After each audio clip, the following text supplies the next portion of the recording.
मग झाली का वसुली? प्लास्टिक पिशव्या जे काही वापरतात त्या व्यावसायिकांवरती सापडल्या असतील ना थोड्याफार प्लास्टिकच्या पिशव्या. आता अजून दाखवू का सगळ्यात जास्त वसुली कुठून होणार ते? हे बघा इथे वसुलीच वसुली. प्लास्टिकच्या पिशव्यांचा ढीग बघायला मिळेल इथे. पूर्ण एकदम बदलापूर पूर्व पश्चिमला जोडणारा भुयारी मार्ग या ठिकाणी सर्वात जास्त प्लास्टिकच्या पिशव्या आहेत. परंतु आपण कारवाई कुठे करतोय?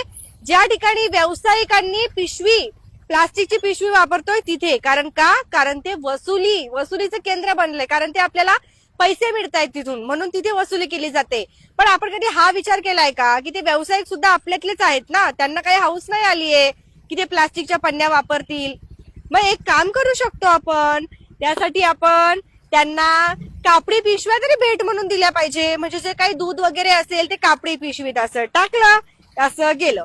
याचा अर्थ असा नाही की आम्ही प्लास्टिकच्या पिशवीला प्रोत्साहन देतो आहे.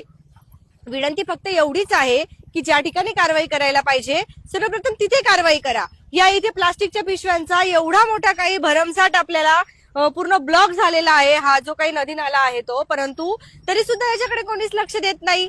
मग काय झालं? बोलत होते ना सगळे की पावसाळ्यामध्ये आता कुठेच नाले जे ते तुंबणार नाहीत, पूर्व योजना केली जाते आहे. हीच आहे का ती पूर्व योजना? पण इथे काय उन्हाळ्यातच नाले जाम झाले. आता काय बोलायचं आणि कोणाला बोलायचं? जाऊ द्या आता. जिथून वसुली मिळेल तिथून काम करू. हा जो काही कचरा ज्यांनी केला आहे या गोष्टीला ते व्यक्ती सुद्धा तेवढेच जबाबदार आहे. त्यामुळे जोपर्यंत अशा लोकांवरती कारवाई होणार नाही तोपर्यंत ही परिस्थिती काही सुधारणार नाही. आपण उन्हाळ्यातलं हे दृश्य बघतोय, पावसाळ्यामध्ये तर यापेक्षा भयंकर राहील. त्यामुळे जो कोणी असा कचरा टाकतात त्यांच्यावर सुद्धा कारवाई झाली पाहिजे. तुम्हाला काय वाटतं?